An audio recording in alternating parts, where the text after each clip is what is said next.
On this week's episode of the K12 Tech Talk podcast, we interview Mark Keierleber from the 74 about his recent article on district flock cameras being used for federal law enforcement. Then we bring in cybersecurity expert Michael Klein to break down the impacts on schools. Thanks for listening. Live from the NTP studios, this is episode 251 of the K12 Tech Talk podcast. You did it differently than Josh. What does he say? I don't know. Live from the NTP studios, this is K12 Tech Talk. Josh left to go to a school board meeting again. It's just me and Mark. Yeah. And I can't do it. That's Josh's bit. It's whatever. Yeah, it's his thing. Yeah. It's just not the same without him. And we've had a crazy night, Mark. And we're going to unpack this, but we interviewed some people. I'll let you talk about them. And then Josh left in the middle of the interview, which was very unprofessional. And then he's been ghosting us in WhatsApp. And then I had to leave, like I left you after that interview. I had to go run an errand. So now we're recording this. This is going to happen at the beginning of the episode. And we're going to, it's just going to be all messed up. It's whatever, though. It's a great episode. I promise you that. It is a really good interview. You're going to want to listen to this one. So I'm going to let you set it up a little bit, but let me talk about Meetup really quick. Meetup.com/K12TechTalk. Visit Meetup.com/K12TechTalk. Book a demo with them. They can do your networking. They can help you with internet, wired, Wi-Fi, cellular. They are an enterprise solution for your school district. They have great hardware, great software. They're going to optimize your stuff. Check out Meetup.com/K12TechTalk. All right, Mark, what have you cooked for us tonight? Well, if you listen to last week, we talked all about the flock cameras article from the 74. Well, the guy who wrote the article is with us tonight, along with one of our favorite guests of the pod, Michael Klein from the Institute of Security and Technology. Both Mark Keierleber and Michael Klein have been on the podcast before, but tonight we're talking about the flock article in more detail. In the last week, flock cameras have just dominated my news feed, from cities and towns dropping them left and right. Ring Camera dropped their contract with Flock. Yet at the same time, Flock cameras are being used to solve crimes left and right across the country. So this is a very, very topical issue right now. And as you're going to hear in a minute, this has hit the front doors of our schools, and we're trying to figure out exactly what to do as a result of this. So yeah, it's got layers to it. Layers within the layers. It's one of those kinds of things. I felt like I did a lot of listening during the interview, and a lot because we wanted to yield to these guys and just listen to what they had to say and unpack it. But my head was like spinning because it's a loaded thing. I keep bringing up the whole Dark Knight Batman with all the cameras and Alfred's getting onto him. Hey, Bruce, just because you can doesn't mean you should kind of thing. And that's what it feels like. And I think you can listen to this interview and you can read the article. We talked about this, Mark, like it is talking about ICE. It is talking about our government's crackdown on pursuing illegal immigrants. But you don't have to read the article and listen to this interview with your political hat on, because there's this big picture thing going on with just surveillance in general. And just because we can, should we? Did you feel that way? I think you did. Yeah. I mean, I think you realize like this whole surveillance state has kind of snuck up on us. And we do have a massive network of cameras across the country that can track people, and for good or for bad. And this article brings up another side of it, that it's like, hey, while we are catching criminals and helping with Amber Alerts, there is also this unintended consequence. And as Mark Keierleber will talk about, there are schools that intended to help safeguard their children and unknowingly became part of this surveillance network. So it's a fascinating piece, and it is just blowing up across the news, and we're going to be hearing about it for quite a long time. Yeah, I'd love to know, like, okay, there are X amount of schools in the nation, and if you could pull the stat of how many of those schools, and I'm going to say it's like 98, 99% have at least one camera, whether it's on a bus or, the front parking lot. but a lot of schools, we have cameras all over the place. So again, when I was taking in these interviews, it's like it reminded me of like my responsibility at my school district with my school's content filter. And you talk to a lot of techs about who decides what website gets blocked.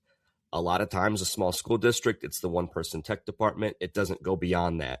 So you start thinking about your camera system and who decides who has what access to the camera system. Is it just the tech person? Is it the tech person and the safety director? Does the superintendent know? Does the school board know? Does your community know what access you give and what footage you give out? Those are questions I know that, again, were circling around in my head when I was taking this in. And I think when you listen to this, like take that in, just think about that bigger picture thing about what we're doing with our school camera systems, because this article brought up a lot of, again, things that make your head spin. Well, let me plug one more sponsor and then we can jump into it. VIZOR.cloud/K12TechTalk. They can manage your one-to-one program, asset inventory, barcode checkout, and track device repairs. VIZOR.cloud/K12TechTalk. Josh, we miss you. We wish you were here. This is the first time that we have had, I guess, two guests on with us at once. So it's going to be, we're going to be herding some voices here. You're going to hear 5 voices. With you, as always, I'm Josh. Chris, you're here. Hello. Yeah, and there's 2 more. There's a lot going on right now. Yeah, there's 2 Marks. We'll start with Mark number 1. Our Mark. Hello, Mark. Hi. And Mark Keierleber, is that right? Or whatever. Keierleber. Okay, sorry. Yeah, I got one of those names too. So you are from the 74, and we'll start off with you. We have Mike Klein with us as well. We'll get to him in a minute. But Mark, we'll start with you. And Mark number 1, our Mark, kind of brought this story or this topic to us last week, and it has to do with flock cameras. And we mentioned on last week's episode, my town has a number of flock cameras around. Home Depot just installed like 8 flock cameras in my town in their parking lot. Didn't realize Home Depot was the parking lot was such high crime, but whatever. So flock cameras are not a new thing. And if you've been paying attention at all in the security world, you saw a pretty big issue with flock cams.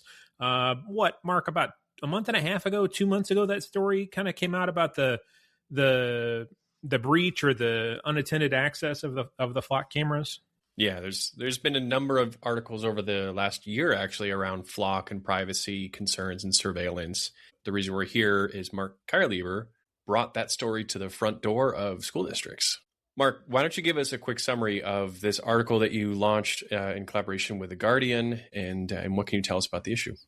Yeah, absolutely. Thanks for having me on and to discuss this issue. So school districts across the country, same with police departments, have contracted with Flock for what are called automated license plate readers. These are cameras that are put in school parking lots along busy thoroughfares, and they're designed to collect data about your license plate and the make and the model of a car. And it's all fed into a large nationwide database that police agencies across the country provide access to other police agencies across the country too. And this came to my attention when some advocates who have been tracking Flock for many years shared with me hundreds and thousands of audit logs from a handful of school districts in Texas, and said, hey, this is exactly how, law enforcement all over the country are searching cameras, and it's for all kinds of purposes unrelated to campus safety. And the big one, of course, standing out is immigration enforcement. So I focused a lot of my attention on one school district in particular. It's the Alvin Independent School District. It's not a particularly large school district, but in a 1-month period between early December 2025 and early January 2026, law enforcement agencies across the country queried their Flock cameras more than 730,000 times. Holy cow. I thought you were saying 700, and I thought that number was high. I mean, 700 is a big number, yeah, but 700,000. Yeah. And so I did an analysis on these 730,000 searches focused specifically on the frequency in which law enforcement agencies were conducting immigration-related searches. Because basically, these audit logs that I received, they include a field where agencies across the country have to state a reason for their search. And that could be a criminal investigation, or it could be a civil immigration case. And I found that outside law enforcement agencies were actually conducting searches of school district flock cameras more often than the school districts themselves, which certainly raises a question of why the cameras are there to begin with.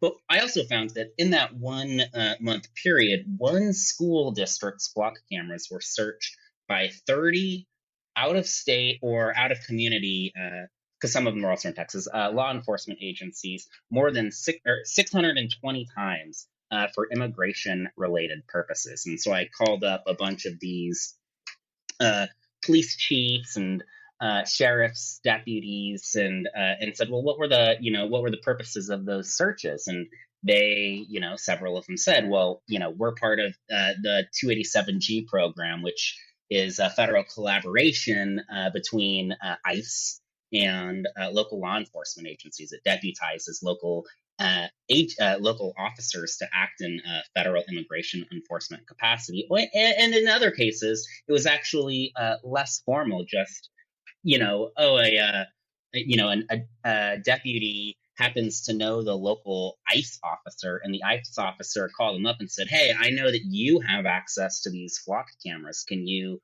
run a query for me? And, I think what's really interesting is that,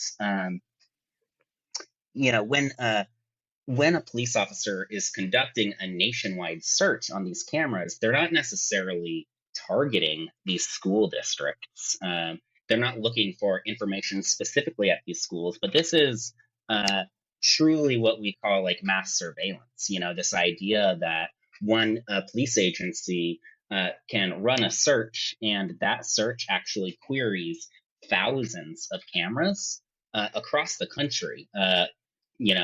School district cameras, perhaps Home Depot cameras, and then pulls back those results. I guess that's the overview.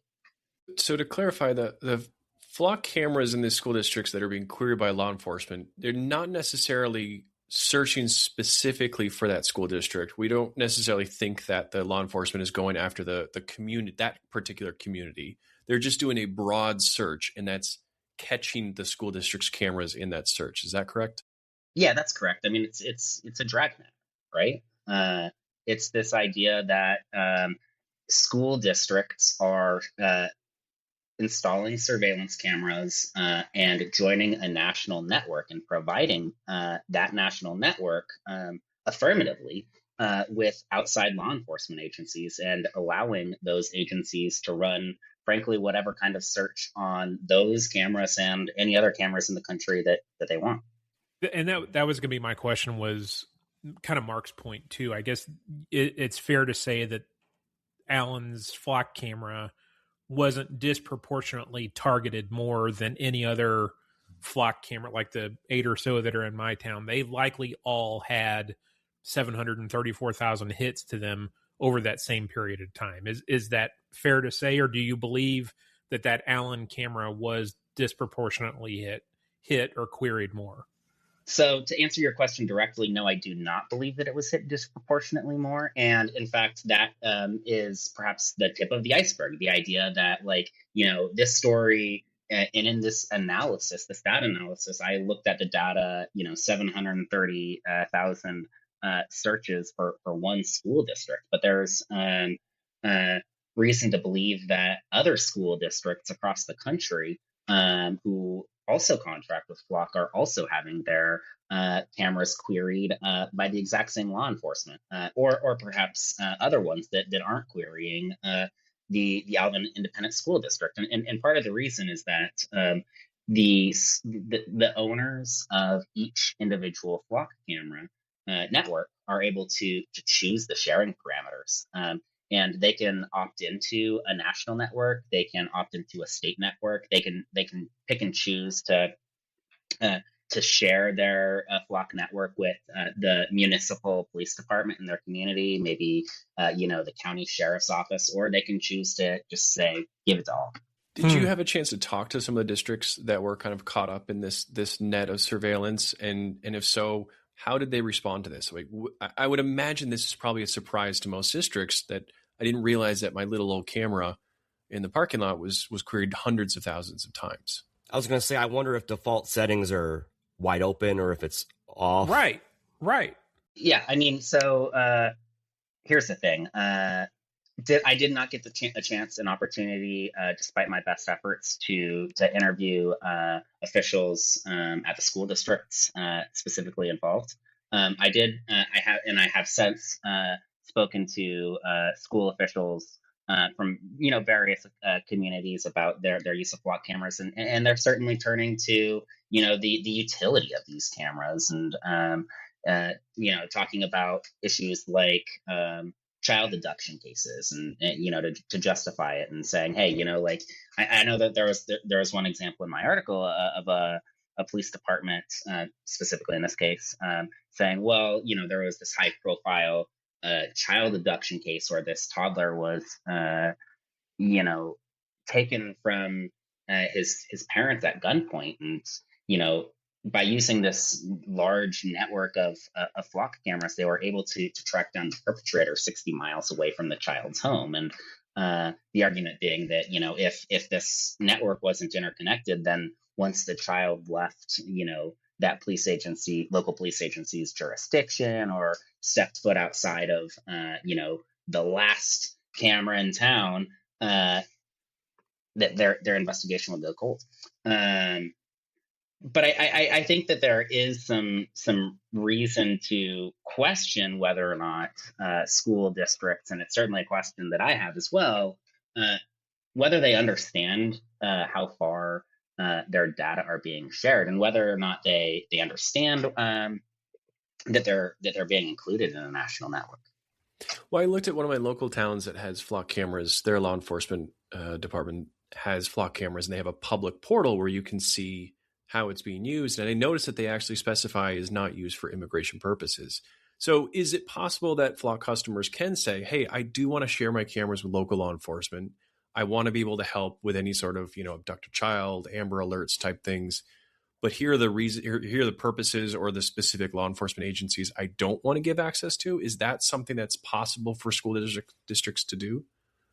According to Flock, it is. And according to Flock, schools can also, with a new setting that was recently rolled out, specifically restrict access to, or specifically restrict the cameras from being used for an immigration enforcement purpose. So take that for what it is. But I'm assuming if local law enforcement has access to a school district's cameras, then national or federal law enforcement can simply call up that local law enforcement and say, I'm looking for this car. What can you tell me? Well, so that's exactly right, because, the story does document a case where the administrative assistant to a school district police department's chief had actually provided U.S. Border Patrol access last year to a flock, their flock network. That alone, I'm not entirely, I would like to have a greater understanding of, what that was done for, and how those, federal officials used that access. But by and large, we're not talking about cases where law enforcement agencies are directly accessing these camera feeds. They're actually going to their partners in the local law enforcement and asking basically a side door, right? Asking for access to that data. I'm curious if you know just how many flock cameras are out there in the United States, and if you even know how many school districts are using flock cameras. So I actually asked a spokesperson at Flock today or yesterday, how many, if they could tell us how many school districts are currently using Flock, and I didn't get an answer on that. I do have access to this really awesome tool called GovSpend. It's a government procurement tool that allows me to basically look at how public entities, including school districts, are spending their tax dollars. That indicates that at least 100 school districts across the country have Flock cameras. I'm not entirely sure how many school districts, how many cameras each school district has. I know that the Alvin Independent School District had 8 Flock cameras, and they're not particularly a big district. There's too many numbers to go around, but we're talking about hundreds of thousands of Flock cameras in thousands of communities across America. More than likely, if you live in America and you own a car, you are captured by Flock cameras. Okay.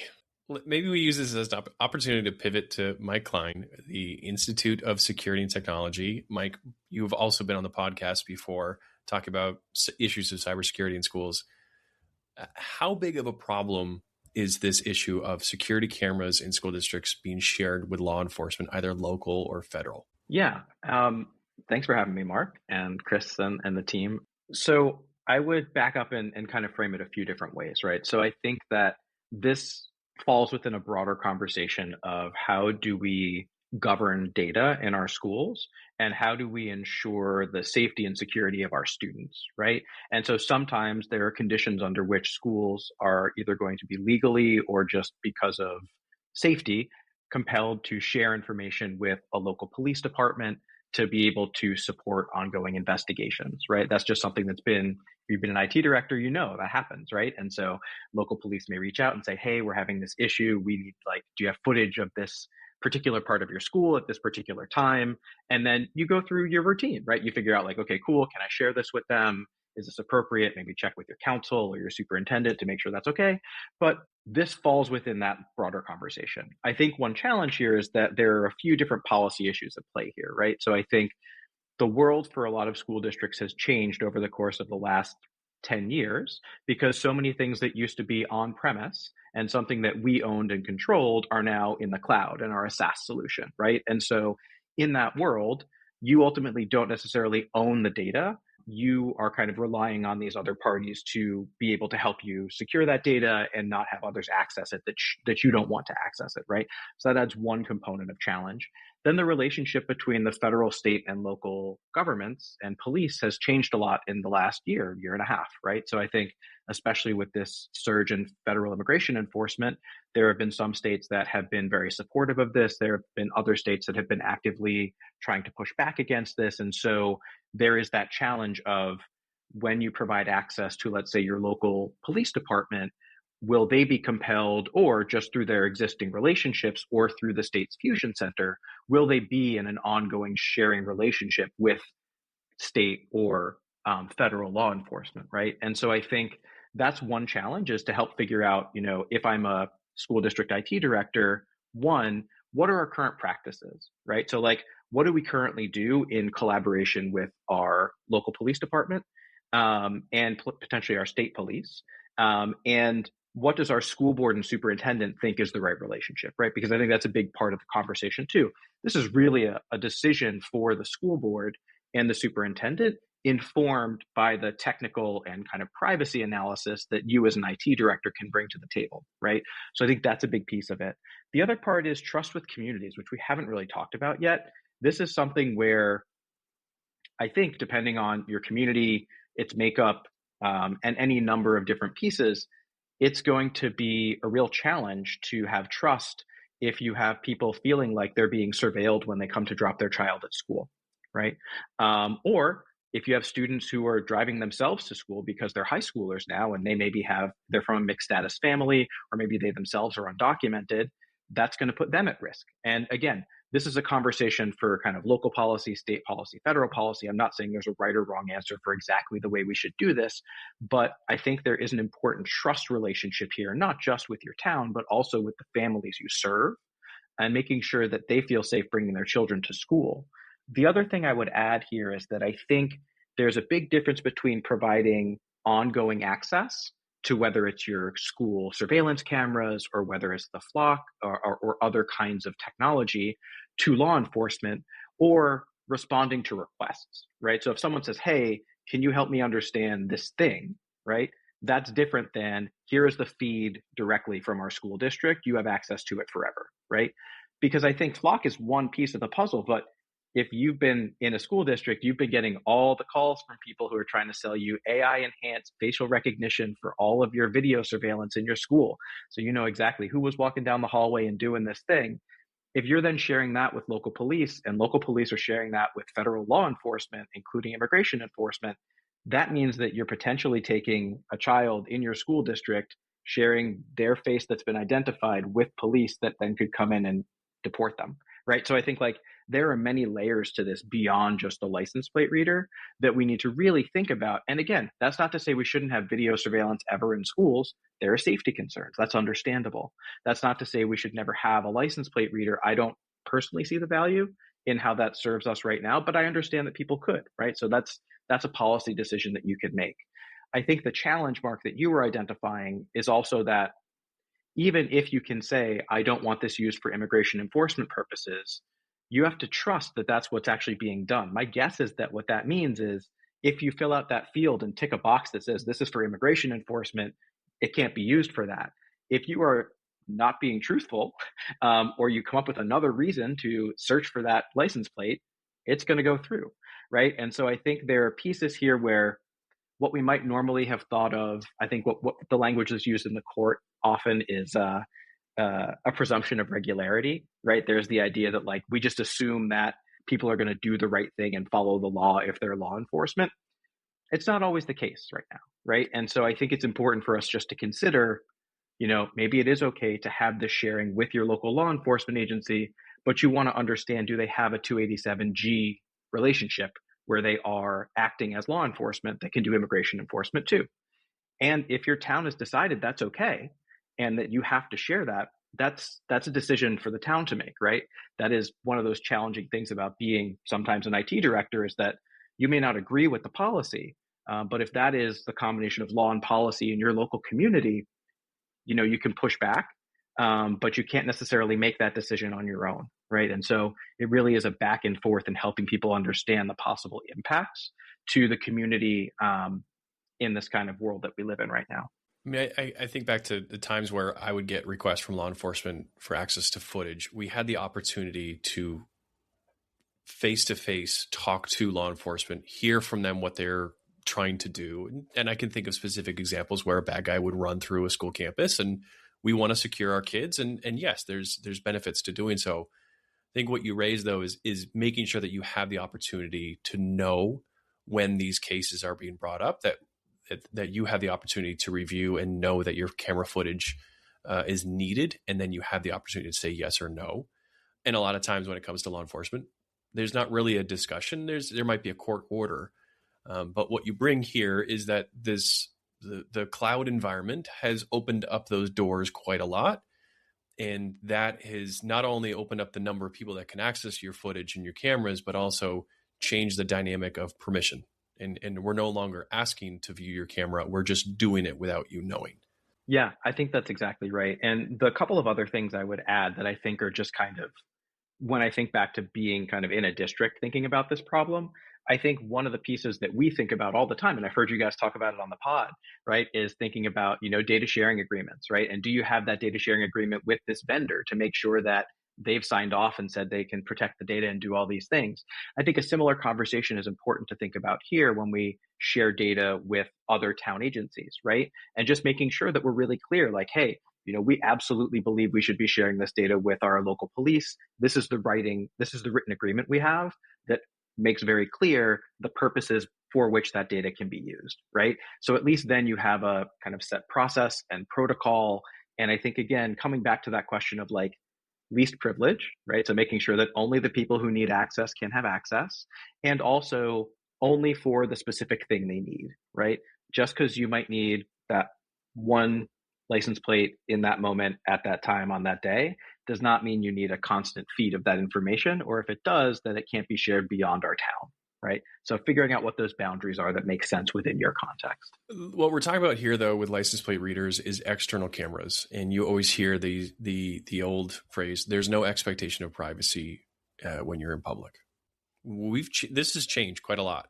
There's no more driving down the road without your license plate being caught on a camera.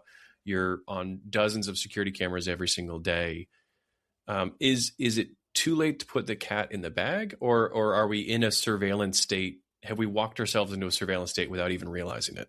So I think that, I'll go with my personal perspective here. So my personal perspective, I think, is that we are in a very highly surveilled environment, right? And that's just the truth, right? Like from the web traffic that we have to the data brokers that can find and sell our data to any number of other ways that we can be tracked, it absolutely is something that is a concern, right? I think a couple pieces here that are really important though, right? I think one, we should never despair that we can't improve things, because I think that giving in that way is absolutely just to lose the fight for democracy, right? Because I think that is ultimately a question of like, do we have control of our own lives and data, right? But I think on a more practical level, the question for, I think, a school district becomes like, what is within my locus of control, right? And the things within my locus of control have to do with how I protect the children and the families and the staff that are in my school district, right? And so I think in that context, it becomes, again, a question of, I think the expectation of privacy thing is correct. That was the case 50 years ago. There just weren't surveillance cameras everywhere. They weren't all networked, and they weren't putting facial recognition on things, right? And so then the question becomes like, do you want to contribute to that ongoing surveillance in a way that is harmful? Or do you want to try to find the benefits that do come from having some kind of surveillance in some context, right? But just not in others. And I think this came up, in many interviews I've heard as well, where when I think about even Ring doorbells as another example, right? So if I don't have them myself, but I understand someone wanting to have an external view of who's coming up to their home. I understand that idea, right? I do not understand the idea of having video cameras in my own home, right? Internally, right? And so I think then there becomes an inside-outside conversation too, where just because there's no expectation of privacy, maybe when you're outside, when you're inside a school building, it's a little bit different for kids though, right? Do we really want to broadcast everything? Would you put that on an open IP and just stream that to the world? Probably not, right? That would be a FERPA violation. Do we really want to open everything up to that? So I think we can think about what feels appropriate versus what feels like taking several steps too far, I think.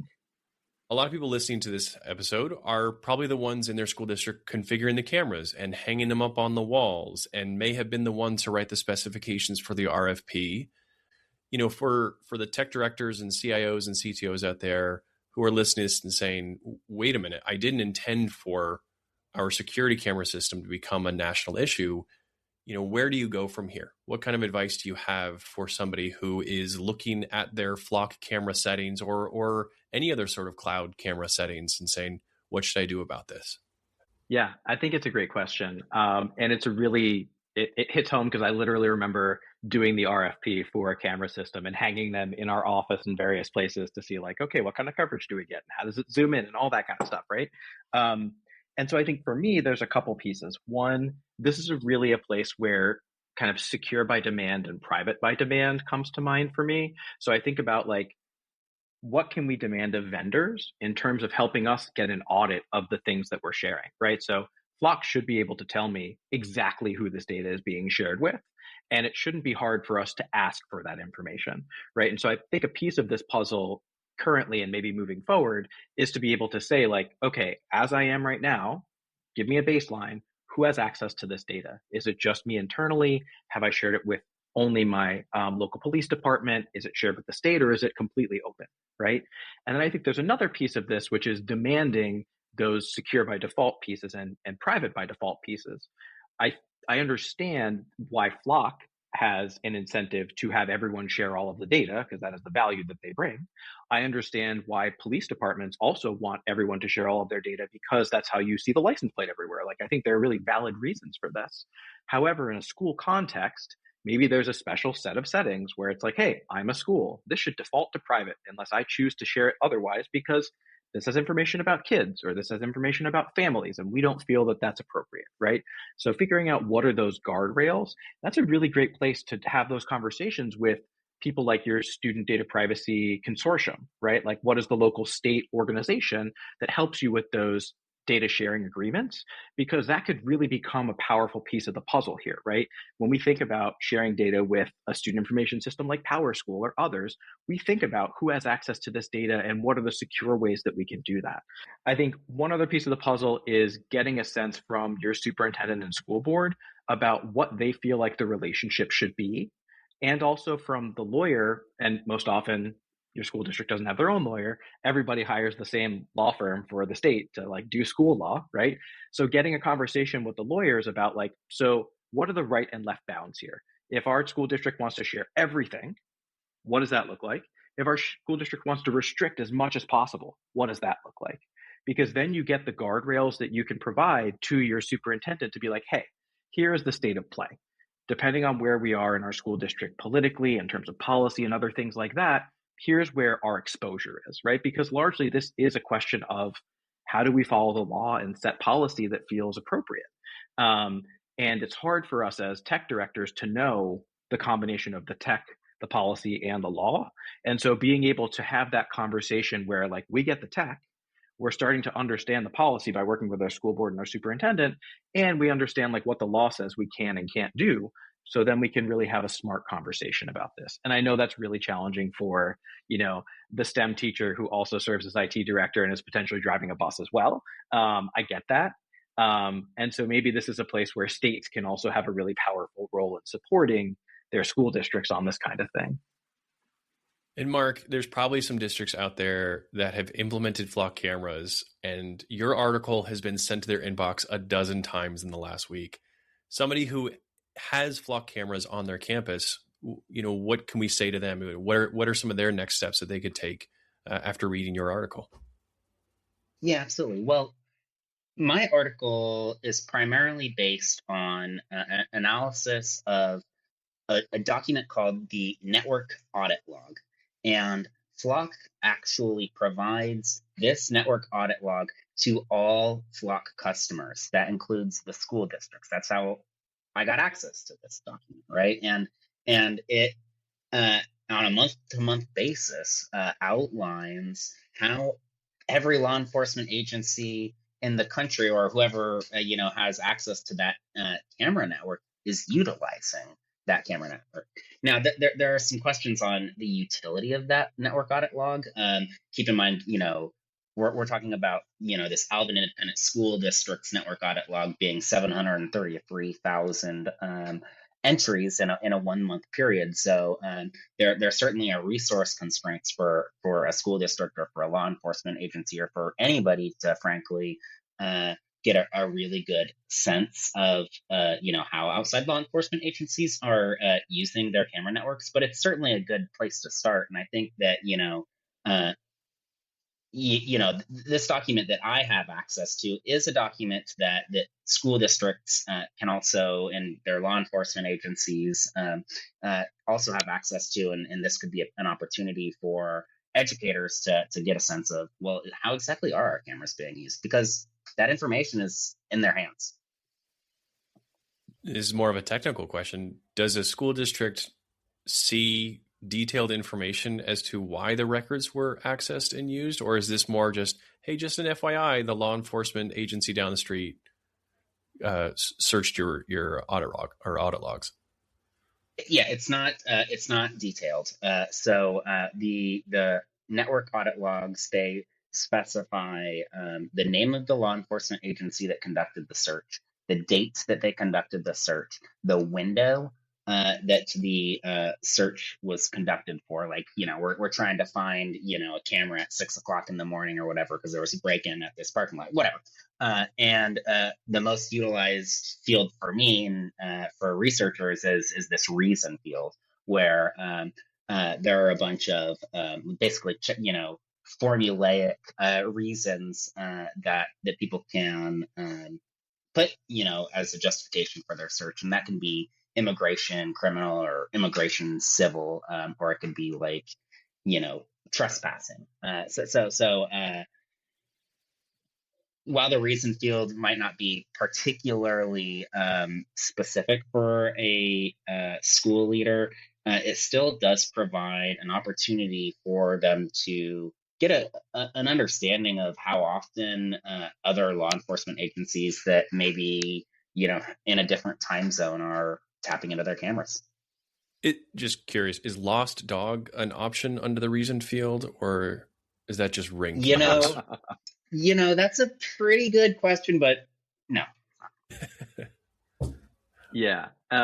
One quick thing I wanted to mention, and I think what I did is I think what a lot of us are going to tend to do, which is like start to dive down the rabbit hole of like the technical solutions to the problem.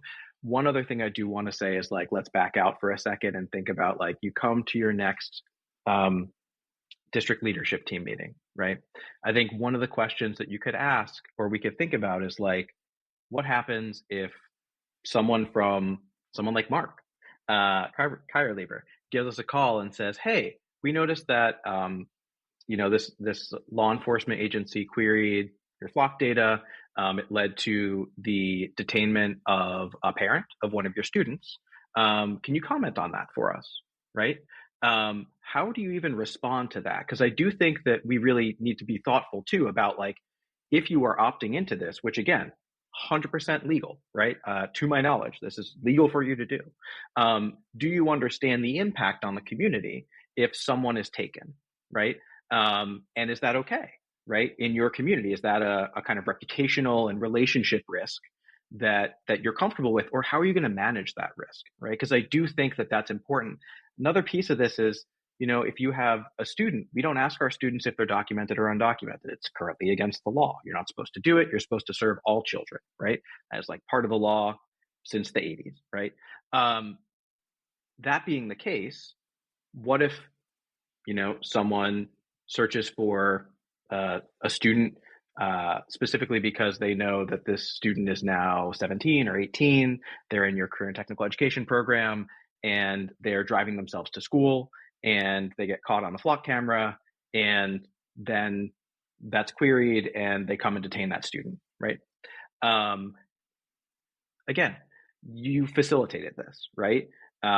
Whether you wanted to or not, that could happen, right? And so I think just being ready for those conversations is a real piece of the puzzle. Like, I'm not saying you absolutely should or should not use these technologies, or that if you do, you should share it in this specific way.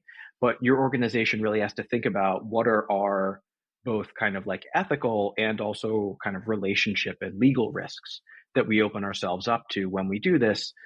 In some districts, that might mean, a quarter of the students' families don't feel comfortable bringing them to school, right? It means students might stop coming to school. And so I think there are kind of downstream effects to this that, if we don't think about them on the front end, can get lost in the technical conversation about the specific configurations that I think are also important to think about. For both of you, what do you hope this article sheds light on, and what change would you like to see when it comes to surveillance in schools?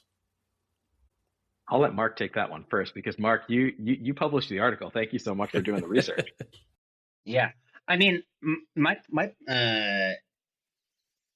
the purpose for this article, and certainly for any of my work, is simply to drive attention to these issues. I don't think that the general public really has a complete understanding of the degree to which surveillance exists in our public, the degree to which that surveillance information is feeding into larger national networks, and I don't think that many people realize that school districts, law enforcement agencies in Indiana are conducting immigration-related searches on behalf of law enforcement, federal immigration enforcement, and as a result, searching cameras in Texas. So I think that people should take away from that, their own perspectives. And my job here is just to kind of shed a light on the issue and see where it goes from there. And I think for me, building on that, in the wake of the 404 media reporting on this, on kind of the broader perspective, not in the schools context, we've seen multiple towns shutting down flock cameras or getting rid of them or closing their access. And I think that that's a really important part of the conversation, right? Is to think about like, where does this fit in terms of state and local policy? And I think that we're going to start to see states likely moving in a direction of saying, you know, potentially you could say something like, you cannot use state funding to do X, Y, and Z, right? You cannot use these kinds of cameras, or if you do, you cannot share them in these kinds of ways, right? Obviously, the kind of like boundary between federal law and state law and those pieces are going to be always kind of flowing and clarifying. But I do think that this raises that question in a really clear way because every town has a school district. And so it's really important to think about, what does this mean in our schools? You know, if an HOA decides to buy a bunch of flock cameras for their little kind of like enclave, that's one conversation and one type of surveillance. What does that mean when compulsory education, where every child needs to go to this place, is being impacted by that same kind of surveillance and sharing? You can't opt out of it, right? In the same way that if I don't go to the HOA and I don't belong, then I'm not a part of that conversation. So I think this is a really important part of that conversation. And the other thing I think this really helps to raise for us is, as school district IT directors, we have a really important role in helping to navigate that intersection between like, what does the tech do? And then how does that actually play out in terms of its impact on people on the ground? Because oftentimes we're the only ones that understand some of the pieces of how that all fits together, in a way that maybe our school resource officer doesn't when they're collaborating and supporting our local police department, right? Or, you know, where our superintendent is talking to the community about things and maybe doesn't understand the tech in quite the same way. So I think it's a really important role for IT directors here too.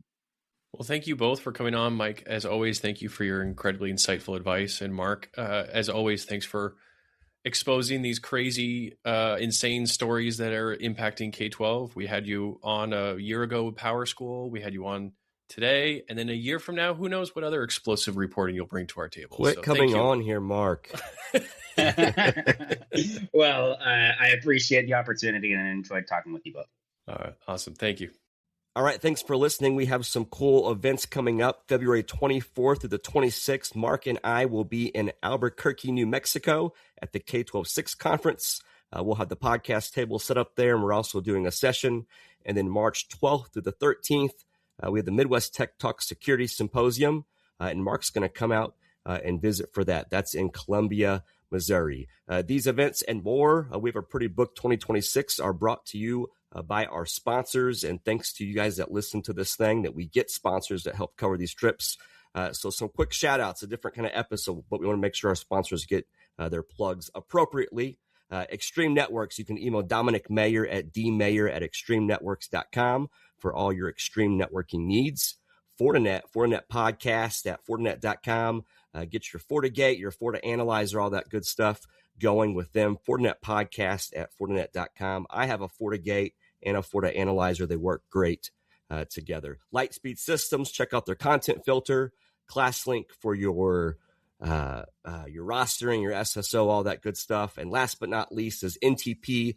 Email our friend David Wren, Mr. Wren, dwren at ntp-inc.com for your SOC, for your EDR, all your cybersecurity needs. Thanks for listening.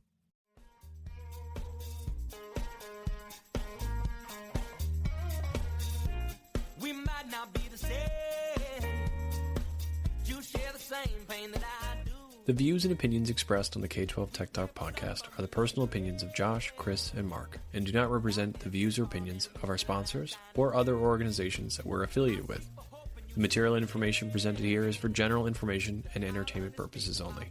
Thanks for listening, and we'll see you next week. We were buying words about the phrase of the way and selling songs.